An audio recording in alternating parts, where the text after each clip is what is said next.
ने आपको काफी सारे असली फैक्ट्स दिए, रिसर्च पेपर्स बताए, साइंटिफिक स्टडीज दी हैं और काफी सारी डिबंकिंग की है जो ईवीज को लेकर। कोल, जैसे कि इलेक्ट्रिक गाड़ियां कोल पे चलती है, लिथियम बैटरी, लिथियम माइनिंग के बारे में, कैसे मैन्युफैक्चर होती है गाड़ी, उसके प्रोसेस के बारे में बहुत ही फैक्ट रिच वीडियो बना के दिखाया। प्लीज उसे चेकआउट कीजिए, उसकी लिंक दी गई है। इस वीडियो में हम आपको कुछ और पॉइंट्स बताएंगे, जैसे कि चाइना के ऊपर हिंदुस्तान भारतवर्ष की डिपेंडेंस। आ, हम पोल्यूशन जो कर रहे हैं थर्ड वर्ल्ड कंट्रीज में एक्सपोर्ट कर रहे हैं, ये सारे जो एलिगेशंस लगाए जाते हैं बड़ी कंपनीज जैसे टाटा है, ओला इलेक्ट्रिक है, कि वो डीजल पेट्रोल बना नहीं पाते, केपेबल नहीं है, उस वजह से वो इलेक्ट्रिक्स में आ रहे हैं, ये बात भी गलत है। चार्जिंग इंफ्रास्ट्रक्चर को लेकर के कि एक बहुत ही पेनफुल सिचुएशन बताया जाता है कि घंटों घंटों रुक रहे हैं, चार्जिंग नहीं मिलती है, societies apartment houses problems create करते हैं। यस, ऐसा नहीं है कि प्रॉब्लम्स नहीं है, लेकिन ये इतने बुरे भी नहीं है जितने बताए जाते हैं।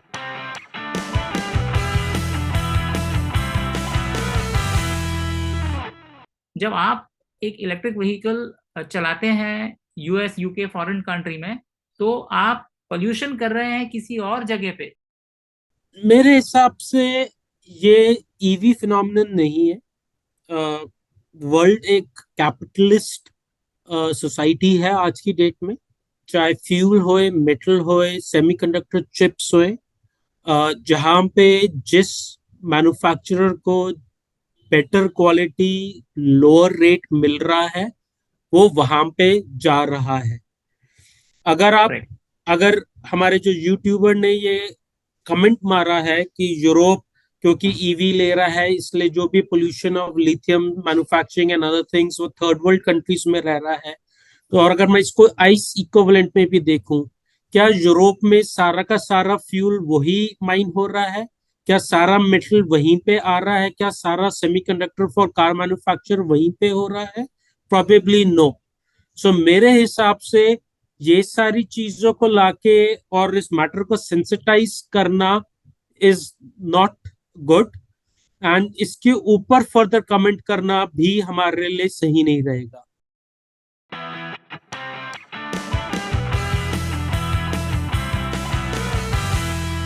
एक अगली पॉइंट की तरफ जाते हैं जो ये बताती है कि एक बहुत ही बड़ा ऑब्जेक्शन था कि सारा सब कुछ चाइना से आ रहा है, we are dependent on China, ये चाइना पे डिपेंडेंस है। तो इस बारे में स्पष्ट हमने एक वीडियो बनाया था प्लग इन इंडिया चैनल पे, जहां पर हमने बताया कि जिस तौर से मोबाइल फोन्स और दूसरे इलेक्ट्रॉनिक्स के लिए चाइना पर हम डिपेंडेंट हैं, इलेक्ट्रिक व्हीकल्स में स्पेसिफिकली हम इतने डिपेंडेंट नहीं हैं। और इस ऑफ कोर्स वीडियो की लिंक हम डिस्क्रिप्शन में डाल देंगे, आप लोग जरूर उसे चेकआउट कीजिए, बहुत ही इंटरेस्टिंग वीडियो है। लेकिन यहाँ मैं ये बताना चाहूंगा कि फेम टू पॉलिसी के कारण हम बहुत ज्यादा लोकलाइज और इंडिजिनस मैन्युफैक्चर करने की कोशिश कर रहे हैं। और रिसेंटली आपने सुना होगा कुछ केसेस हुए हैं, काफी कंपनीज को फेम से निकाल दिया गया क्योंकि ये किसी न किसी तरह से इन प्रैक्टिसेस को सर्कमवेंट करना चाह रहे थे, which is again a wonderful thing to see that ये सिस्टम वर्क कर रही है। बड़ी बड़ी कंपनी जैसे टेस्ला, जिसको बहुत ही ज्यादा लोकप्रिय माना जाता है, उसको भी इंडिया रोक रही है क्योंकि वो इंडिया में मैन्युफैक्चर नहीं करना चाहता, बाहर से मैन्युफैक्चर करके यहाँ पर असेंबल या सेल करना चाहता है।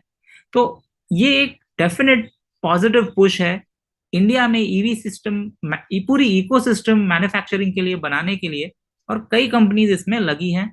अमित, मैं चाहूंगा आप हमें इसके बारे में कुछ और ज्ञान दें, कुछ और बात बताएं। सो एक टाइम था जब चाइना से बहुत कुछ इंपोर्ट हो रहा था, बट अगर आज की डेट में देखा जाए बहुत कुछ इंडिया में मैन्युफैक्चर हो रहा है। आप बैटरी पैक्स की बात करिए, आप BMS controllers, BMS softwares, chargers, EV में जो भी मैकेनिकल पार्ट्स चल रहे हैं, even the motors and the plastic moulds, सब कुछ इंडिया में मैन्युफैक्चर हो रहा है। अ, उदाहरण के तौर पे अगर आप बड़े बड़े व्हीकल के ओईएम्स देखें, Tata power, Tata motor, Ather energy, Ola, Mahindra electric, ये सब के सब अपना खुद का बैटरी पैक या तो इन हाउस या अपनी sister concern, for example Tata Tata autocomp systems को यूज कर रहा है, और वो टाटा इलेक्ट्रिक व्हीकल्स पे आ रहा है। सिमिलरली अगर आप देखेंगे, there are many many young startups Oben EV, Tork motors, Ultraviolette, simple energy, log nine, ये सब के सब आज की डेट में अपना इन हाउस बैटरी पैक बना रहे हैं. वी हैव ट्रॉन्टिक, जो कि दिल्ली बेस्ड कंपनी है. वी हैव ओकाया, जिसके पास ऑल इंडिया प्रेजेंस है, जो कि अपना खुद का बैटरी पैक बना रही है. और अगर आप अभी बैटरी एंड चार्जर्स के अगेंस्ट भी जाए, बाकी कंपोनेंट्स का क्या, आप देखेंगे कि वैरक, जो कि एक बजाज की कंपनी है, वो अब मोटर्स और कंट्रोलर्स खुद इन हाउस बना रही है. उसी तरह अगर आप लिस्टेड कंपनीज जैसे कि मिंडा हो गई या कल्याणी ग्रुप हो गया के चेक भारत फोर्ज। करेंगे, वो उन सब ने भी अपने plans for various EV components publicly known किए हुए हैं, and they are working on it. वाह, ये काफी सारा प्रोग्रेस हो गया। ऐसे मुझे लग रहा है कि सिर्फ बैटरी सेल को छोड़ करके सब कुछ इंडिया में बन रहा है। बिल्कुल। तो जैसे आपने कहा, तो सेल्स अभी हो रहे हैं। हालांकि हमारे देश में काफी लहर चल रही है 2-3 साल से आत्मनिर्भर की और वोकल फॉर लोकल। तो 2023 में अभी बैटरी सेल जो है वो चाइना से एलएफपी सेल हम अभी भी आयात कर रहे हैं, जबकि कोरिया और जापान से भी आयात कर सकते हैं। पीएलआई स्कीम है, उसमें Reliance new energy, Ola electric, Hyundai global, Rajesh export, ऐसी कुछ कंपनियां हैं जो प्रोडक्शन लिंक इंसेंटिव में भाग ले रही हैं। 2024 तक हम सेल मैन्युफैक्चरिंग के लिए आत्मनिर्भर हो सकते हैं और ऑस्ट्रेलिया, चिले, अर्जेंटीना से भी अतिरिक्त आयात कर सकते हैं। तो दोस्तों, जैसा कि आपने देखा, हमने ये चाइना डिपेंडेंस की बात पूरी तरह से डिबंक कर दी है।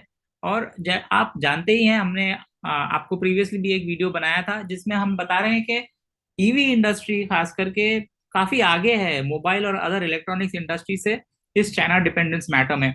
जो इमरजेंसीज आई इन पिछले सालों में, कोविड हो, वॉर हो, उससे हमें बहुत ही अच्छी तरह समझ आ गया कि हम किसी एक मुल्क पर, एक कंट्री पर 100% डिपेंडेंट नहीं हो सकते और ऑल्टरनेट सोर्सेज होने ही चाहिए। और बेस्ट सोर्स वो है जो लोकल है, और हम डेफिनेटली उसकी तरफ बढ़ रहे हैं। मुझे पूरी उम्मीद है कि ये जरूर होगा।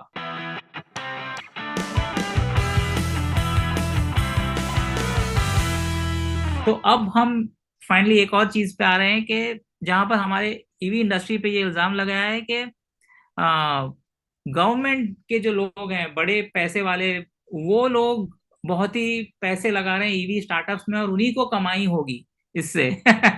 तो इसके बारे में मैं अपनी टिप्पणी जरूर बोलूंगा। मुझे लगता है कि ये यूट्यूबर बहुत ही अनइन्फॉर्म्ड है और एक बेसलेस एलिगेशन यूं ही उसने तुक्का मार दिया।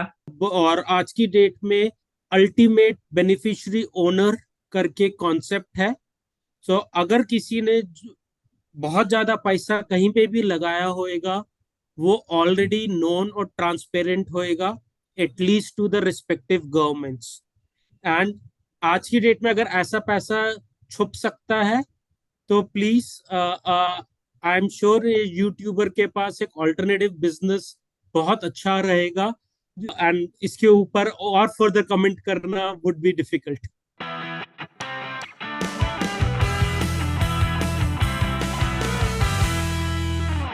पॉइंट बनाने के लिए बस पॉइंट बना रहे हैं। टाटा मोटर्स के बारे में कि वो आइस पावर्ड जो इंजन वाली गाड़ियां वो नहीं बना सकते, उस वजह से वो ईवीज में उतर आए हैं। ओला भी स्कूटर्स नहीं बना पाती जो कि पेट्रोल वाली, तो उस वजह से वो ईवीज में उतर आए हैं। एज दो कि यहाँ पर काम करना बहुत इजी है और रिसर्च एंड डेवलपमेंट होती ही नहीं है। टाटा मोटर्स अगर गाड़ी नहीं बना पाती, आज की डेट में वो थर्ड मोस्ट सेलिंग मैन्युफैक्चरर है.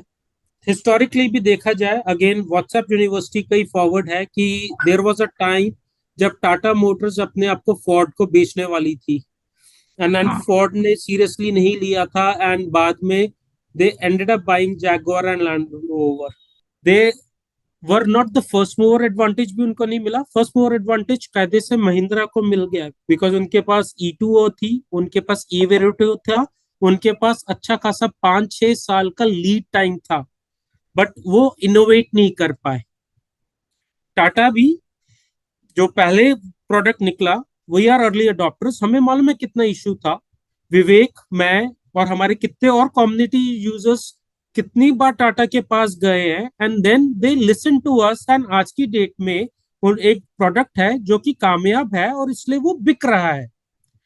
अगर आप ओला की भी बात करें, आज की डेट में जो मूव OS 3 आया है, क्या वो चीज आपको किसी और आइस व्हीकल में मिल रही है?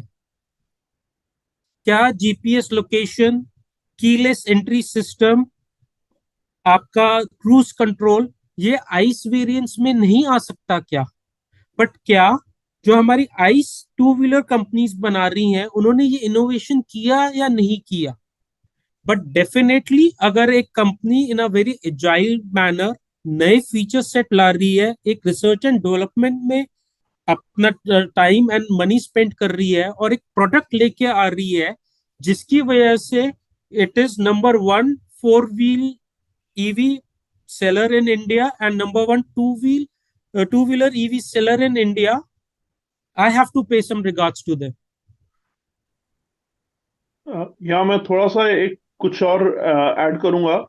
तो अगर वो बात कर रहे हैं टाटा आइस पावर्ड गाड़ियां नहीं बना सकती, तो हमें ये याद रखना चाहिए कि जो आज टाटा की ईवीज हैं, मेनली नेक्सॉन, वो एक ऐसे प्लेटफॉर्म पे है जो कि कई सालों से नेक्सॉन एक मार्केट में उन्होंने धूम मचा दी थी। मतलब लोग पहले टाटा की गाड़ी इतनी नहीं लेते थे, बट नेक्सॉन का डिजाइन ऐसा आया, लोगों को बहुत अच्छा लगा। ठीक है, हो सकता है उनका इंजन बहुत बढ़िया नहीं है, बट जो जेस्ट के बाद उन्होंने गाड़ियां बनाई हैं, उनके डिजाइन एलिमेंट्स ऐसे थे कि लोगों ने एकदम से टाटा की गाड़ियां लेनी शुरू करी। और अगर आप उनके सेल्स फिगर्स देखेंगे तो उन्होंने बाकियों को ओवरटेक किया। दूसरा, टाटा ने एक बहुत बड़ी चीज का डिफरेंस रखा है कि उनकी 5 स्टार रेटिंग। टाटा सेफ्टी पे बहुत ध्यान देता है। टाटा की जो गाड़ियां हैं वो एक पतली चद्दर नहीं है, it is like a tank. मतलब लोग बोलते हैं पुल से भी गाड़ी गिर गई तो वो गाड़ी में ऑक्यूपेंट्स को कुछ नहीं हुआ। सो ये चीजें मतलब हम नहीं माइनस कर सकते। ये टाटा के स्ट्रॉन्ग एलिमेंट्स हैं। जैसे बात की ओला की, तो ओला मतलब वो आई स्कूटर क्यों बनाएगा जब आज की डेट पे दुनिया आगे बढ़ रही है ईवीज पे? तो अगर वो आइस पे कोई न्यू डेवलपमेंट करता है तो आई थिंक वो कोई बहुत बड़ा बेवकूफ होगा जो आइस के स्कूटर बनाएगा। Wonderful points both of you. पता नहीं क्या इनके माइंड में चलता है, बट सिर्फ एक वो पॉइंट बनाने के लिए पॉइंट बना रहे हैं। तो ये हम आपको बता दिया, शेयर कर दिया। आप लोग प्लीज हमारे कमेंट्स में, आपके कमेंट्स में हमें बताइए कि आप क्या समझते हैं इसके बारे में।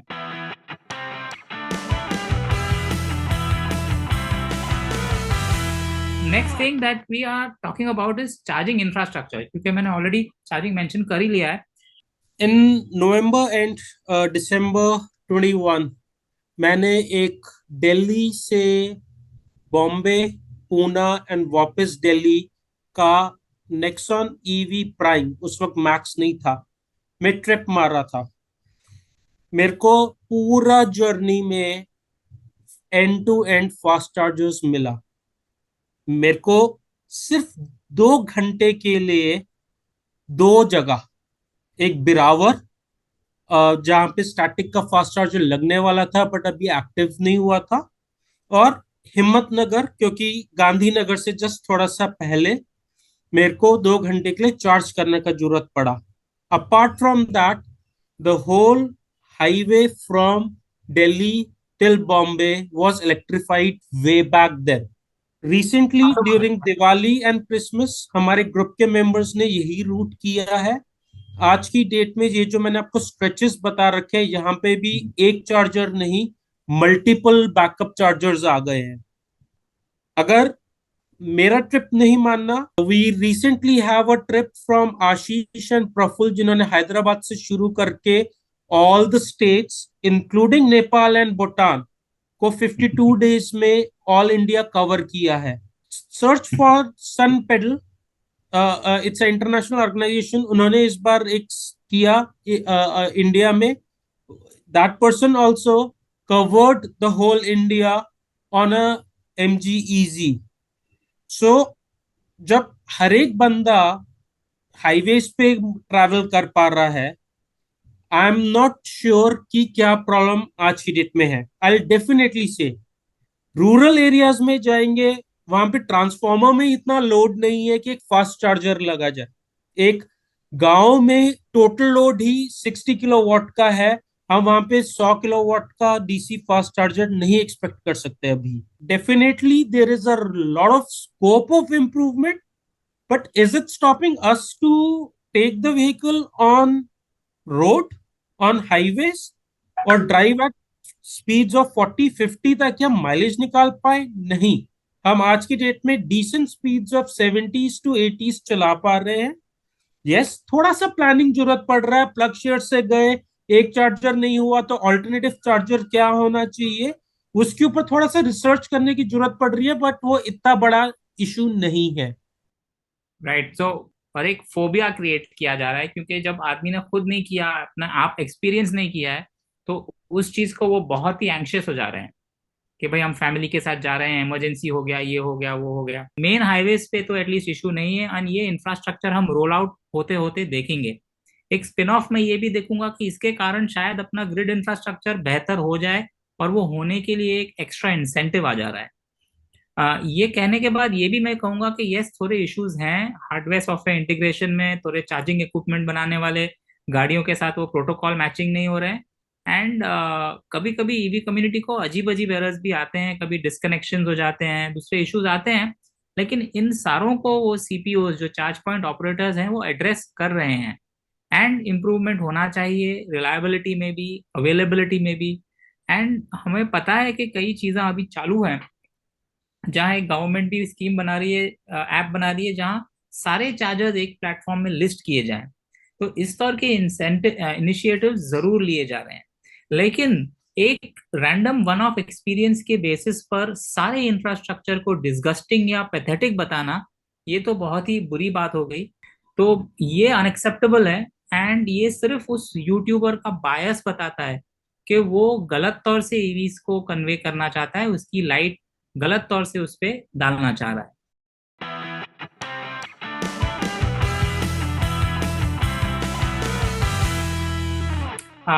अब हम एक और पॉइंट लेते हैं कि क्या इंडिया दूसरे मुल्कों से पीछे है, जैसे कि है यूरोप, यूके, और हम ईवीज में जा ही नहीं सकते क्योंकि हमारा इंफ्रास्ट्रक्चर उसको कोप नहीं कर सकता, तो हमें उसे छोड़ देना चाहिए। जो यूट्यूबर ने यूके से कंपेयर किया है, वो हम्म। कह रहे हैं कि एकदम 100 किलोवाट या उससे भी ऊपर फास्ट में वो गाड़ी को चार्ज कर पा रहे थे। पहले उनको देखना है कि उन्होंने कौन सी गाड़ी चार्ज किया। फॉर एग्जाम्पल, आज की डेट में किया EV6 अवेलेबल है। किया के कई शोरूम्स में 150 किलोवाट प्लस चार्जर्स हैं एंड आपको वही स्पीड्स मिलेंगी। बट जो इंडियन कार्स हैं, जो मास मार्केट कार्स हैं आज की डेट में, क्या वो उस स्पीड पे चार्ज कर सकती हैं? नहीं। क्यों? क्योंकि उसकी बैटरी पैक छोटा है। एक बड़ा एग्जांपल, फोटो में उन्होंने अपने ही यूरोपियन लर्निंग्स के बेसिस पे अपने चार्जर्स यहाँ पे इंडिया में शुरू किए।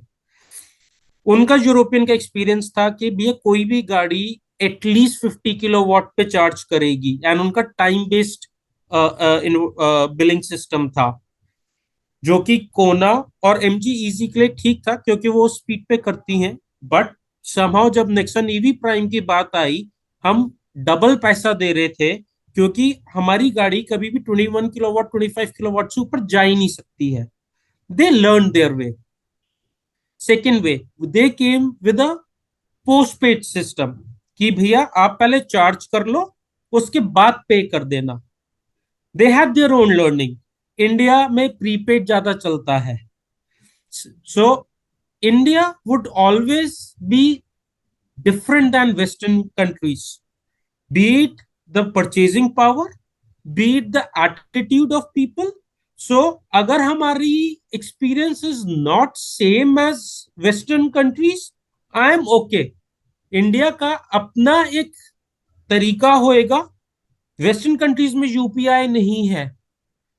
वेस्टर्न कंट्रीज में ई कॉमर्स में पेमेंट करने के लिए ओटीपी बेस्ड ऑथेंटिकेशन नहीं है।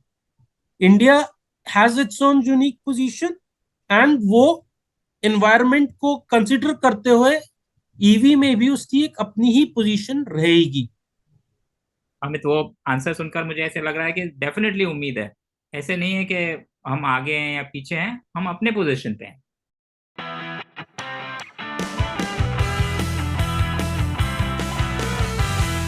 ऑलराइट, सो नाउ एक चीज और हम बात करेंगे कि ये जो सब्सिडी दी जाती है, आई मीन इन्हें लग रहा है कि ये बहुत ही अनफेयर है।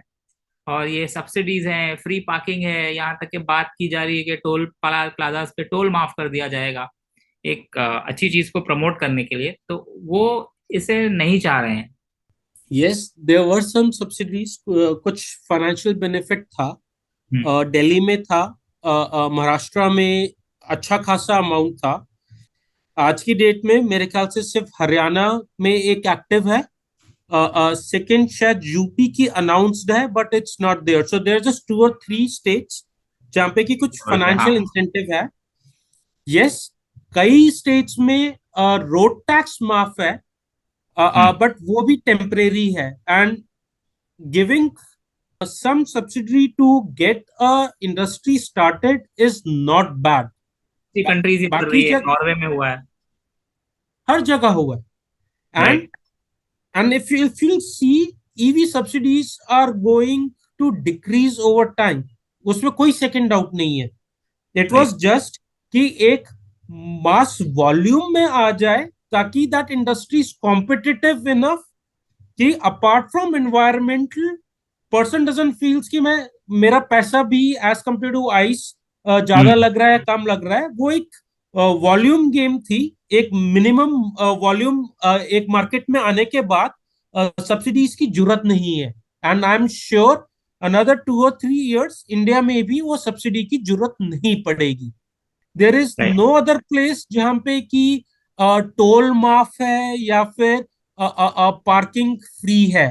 मेरे ख्याल से चंडीगढ़ में 1 2 जगह पार्किंग फ्री है, बट कुछ ऐसा मेजर इंसेंटिव किसी बड़ी सिटी में या कहीं पार्किंग फ्री का नहीं है। टू बी फ्रैंक विथ, बल्कि कई जगह, कई मॉल्स में अगर चार्जर है तो हमें पहले उस मॉल की पार्किंग देनी पड़ती है। आई से वी हैव अनफेयर हो टू गया। पे एक्स्ट्रा, जो कि शायद आइस काउंटर पार्ट्स को नहीं पे करना पड़ता।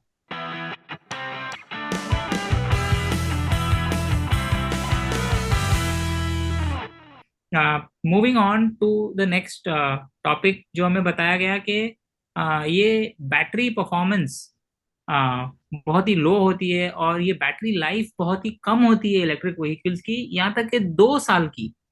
अमित, ये क्या है? क्या कौन सी ईवी में इतनी 2 साल की बैटरी लाइफ होती है? वन ऑफ केस हो सकता है, बट इन जनरल, क्योंकि आज की डेट में सब कुछ LFP है एंड सब कुछ लिक्विड कंट्रोल्ड है, एटलीस्ट इन 4 व्हीलर स्पेस।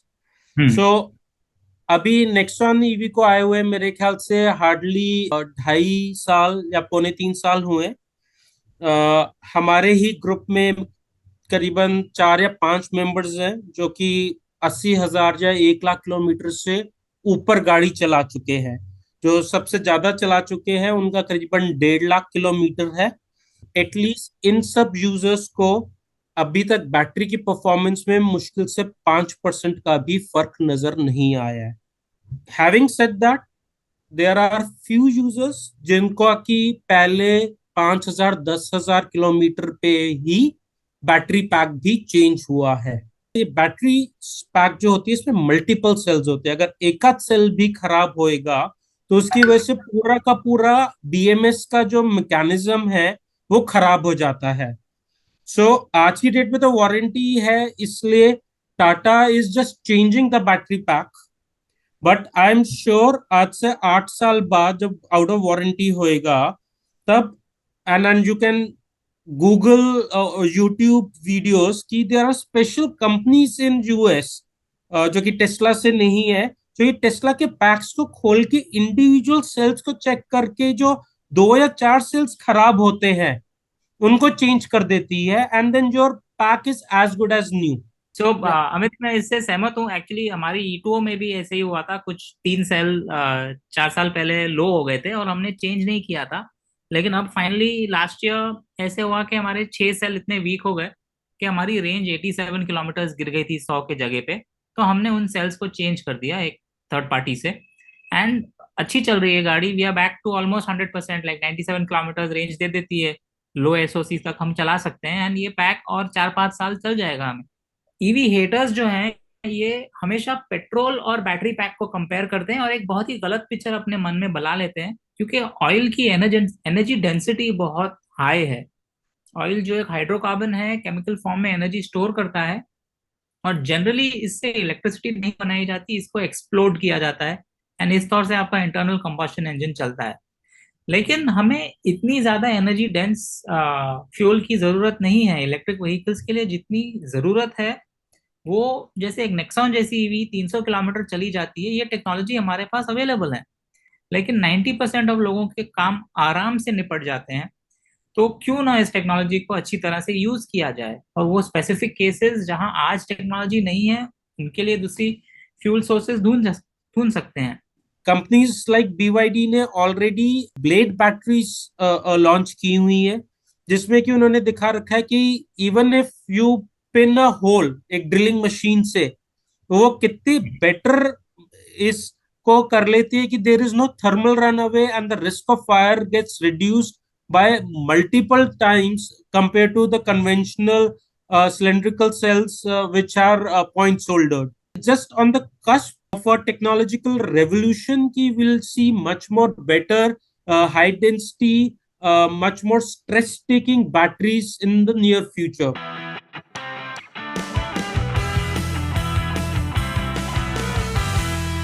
अब एक पॉइंट पे आते हैं, जैसे लोग कई बार इलेक्ट्रिक व्हीकल खरीदने से पहले भी ये कहते हैं कि रीसेल में ईवी की क्या वैल्यू है। इसमें मेरा विचार तीन पार्ट्स में होएगा। हम्म। जो बंदा गाड़ी 4 या 5 साल में चेंज कर रहा है उसको रीसेल वैल्यू की जरूरत है। जो बंदा 8 साल 9 साल में कर रहा है, तो at least Delhi point of view से अगर डीजल व्हीकल 10 साल में खत्म ही हो रहा है, तो 8वें 9वें साल पे अगर वो एक्सपेक्ट कर रहे हैं एक हायर रीसेल वैल्यू अपनी आइस गाड़ी का, हम्म। कुछ गड़बड़ है। सो अगर मैं पहले 4 साल में बेच रहा हूँ और मेरे पास वारंटी ऑफ बैटरी 8 साल पड़ी है, तो जो मेरा नया बायर होएगा उसको भी 4 साल की वारंटी मिल रही है अपनी बैटरी पे। तो एज कंपेयर टू एक आइस कार जो कि 4 साल में बिना वारंटी के हो जाती है यूजली, वर्सेस एक ईवी कार जहां पे कि आप 4 साल के बाद भी आपको मालूम है कि जो दो क्रिटिकल पार्ट्स है मोटर और बैटरी, उस पर मेरे को 4 साल तक का हम्म। और फ्री सपोर्ट मिलना है। आपके हिसाब से किस में ज्यादा रीसेल होगी, आप खुद सोच लीजिए। सेकेंड चीज, अगर आप एक लंबी अवधि पे रख रहे हैं 8 साल 10 साल, तो आपको रीसेल वैल्यू वैसे भी सोचना नहीं चाहिए, आपको वैसे भी नहीं मिलेगी। ठीक है। सो एट दैट टाइम अगर आप कह रहे हो, बट आपने ऑलरेडी, अगर आपकी हेवी रनिंग है, आपने already more than worth of that battery replacement cost से ज्यादा का प्रॉफिट लगा चुके होगे तब तक। थर्ड एस्पेक्ट जो मैं कहना चाहूंगा, बिकॉज हमारे पास अभी जैसे आपने कहा कि we don't have good examples in India, तो we can look for examples outside. Hmm. Nissan leaf पहला जनरेशन छोड़ दीजिए जो कि लेड एसिड बेस्ड था, या टेस्ला जो कि आज की डेट में फिर भी you have 6-7 years old vehicles, hmm. उनका क्या प्राइस जा रहा है, उनकी क्या परफॉर्मेंस जा रही है, आज की डेट में उनकी क्या रेंज जा रही है, हमें दोबारा कहने की जरूरत नहीं है। आप खुद यूट्यूब देख लीजिए and your myth about resale of EVs would be Busted. Completely shut up. I'll say it would be better than ice only, if not less than ice. कई ऐसी टेस्लाज हैं जो 1 मिलियन किलोमीटर चल चुकी हैं, और सीएटल नामक company है जिसने 1 मिलियन किलोमीटर बैटरी अनाउंस की है। तो जब ऐसी टेक्नोलॉजी अवेलेबल है, ये प्रोडक्ट्स इतने रोबस्ट हैं, तो रीसेल वैल्यू तो इशू ही नहीं होगा।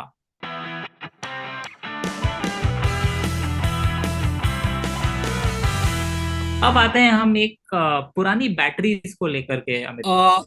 मेरे ख्याल से प्लग इन इंडिया ने एक मुहिम पहले चला चुके हैं।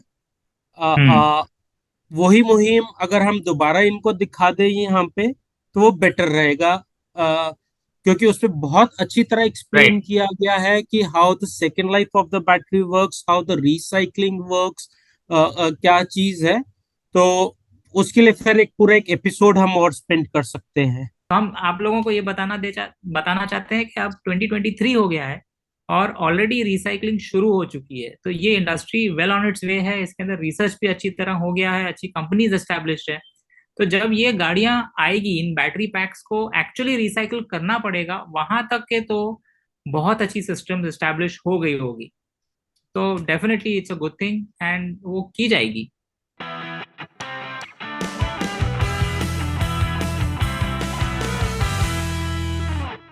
अब हम अगली एक टॉपिक देखते हैं जो चार्जिंग टाइम को लेकर के है, कि लोगों को हमेशा ये लग रहा है कि भाई इलेक्ट्रिक व्हीकल 5 घंटे लेगी, 8 घंटे लेगी, 2 घंटे लेगी, 40 मिनट लेगी, बहुत ज्यादा टाइम लेगी चार्ज करने के लिए। तो सबसे पहले तो मैं आप लोगों से बताना चाहता हूँ कि मैं 8 साल से इलेक्ट्रिक व्हीकल चला रहा हूँ, और मैं आपको ऑनेस्टली बोल सकता हूँ मैं 1 मिनट भी नहीं रुका हूँ।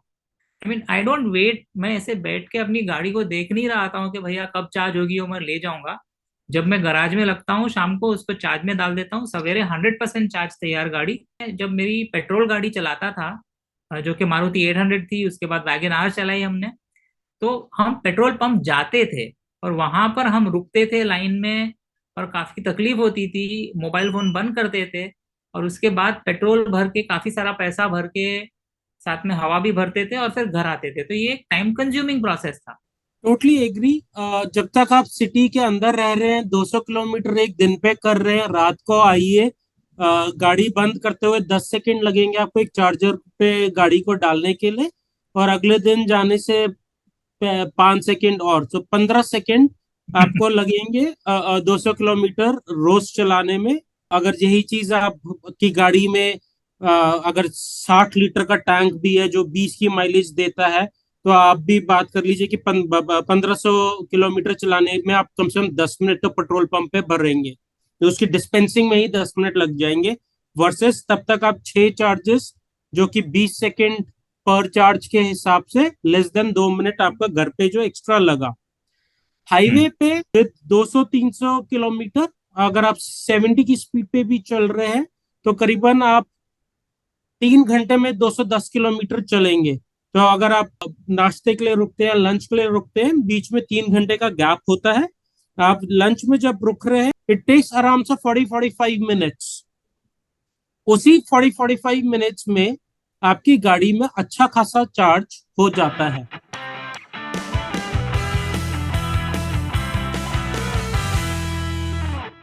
अगला है, EVs are not fun to drive.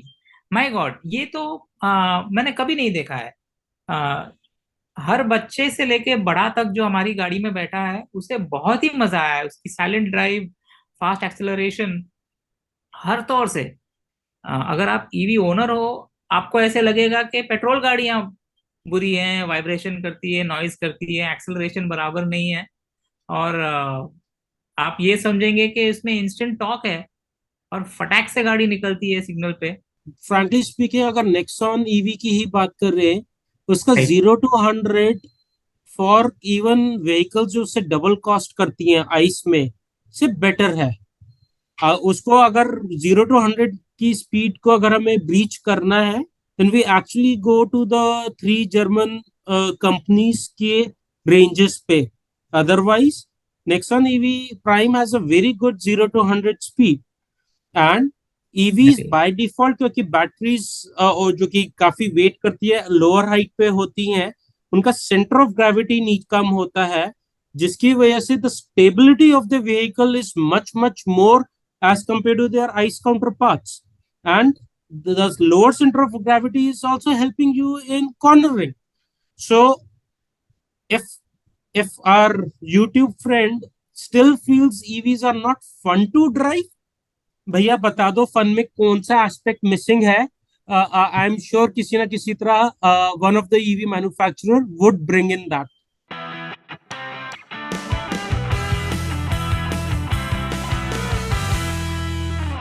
अब हम बात करेंगे ग्रिड कैपेसिटी की। ये एक पॉइंट है जो कई बार लोग कहते हैं कि भाई इतनी सारी इलेक्ट्रिसिटी आएगी कहाँ से। आज हम डीजल पेट्रोल चला रहे हैं, मानो सारा एनर्जी आप इलेक्ट्रिक ग्रिड से लोगे तो कैसे होने वाला है। हमारे पास काफी स्टडीज हैं, एक यूएस में भी की गई थी, और सारी इलेक्ट्रिक कार्स जो यूएस में हैं, वो टोटल अगर गाड़ियां यूएस की ईवी हो जाए तो 1106.6 टेरावाट आवर्स की इलेक्ट्रिसिटी, इतना पावर आपको चाहिएगा। और ये यूएस एंटायर ग्रिड का 27.6% है। ये 2020 की स्टडी है।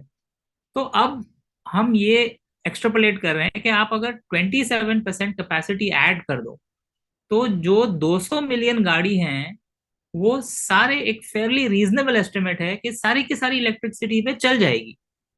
लेकिन यहाँ पर मैं आपको एक बात और बताना चाहूंगा, और काफी स्टडी की थी इसकी, और मैं इलेक्ट्रिसिटी नंबर्स देखते रहता हूँ, जहाँ मुझे पता है कि इंडिया में 2.5% सरप्लस चल रहा है आज इस साल।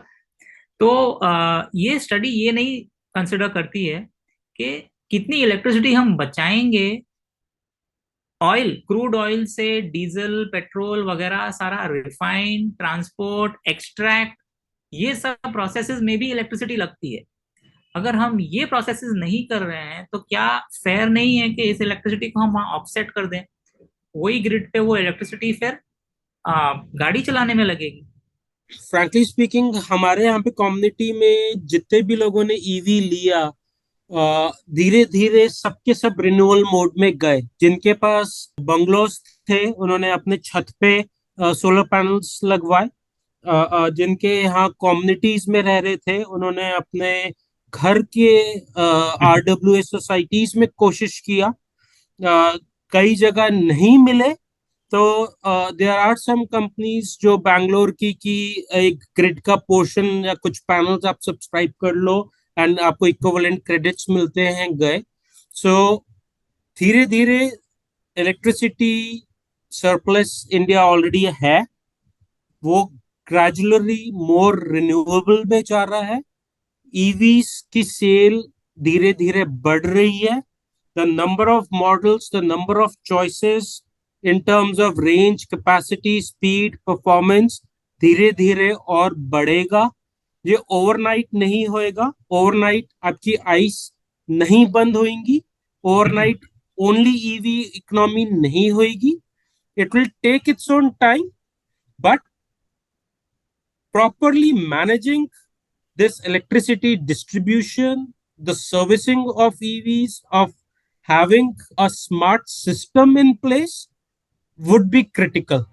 Well, with that, मैं राफे हलीम और Amit Arya plug in India की तरफ से आप लोगों का धन्यवाद करते हैं। सो अमित, मुझे मालूम है आपने काफी रिसर्च किया और आप पहले से सारे पॉइंट्स आपके माइंड में तैयार थे, मोस्ट प्रोबेबली जैसे आपने वो वीडियो देखा तब। So I thank you for your participation. आप प्लीज हमारे साथ और भी बने रहिए और भी एपिसोड्स में आइए।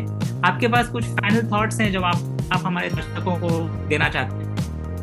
All I'll say is, first of all, thank you for having me on this platform, and I'll try कि मैं और भी आपके साथ आऊँ। जो कुछ इन यूट्यूबर ने क्वेश्चंस रेस किए, ये पहली बार नहीं आए हमारे पास, एंड इसलिए हमारे पास इनके जवाब ऑलरेडी अवेलेबल थे, क्योंकि ये जवाब हम पिछले साल से बहुत सारे यूजर्स को दे कर उनको जागरूक कर रहे हैं कि ईवी में क्या बेनिफिट्स हैं मूव करने के लिए। अगर किसी सब्सक्राइबर को या किसी भी श्रोता को अभी भी कोई डाउट्स है, please feel free to reach out to us. Will be more than happy to clarify any of your doubts.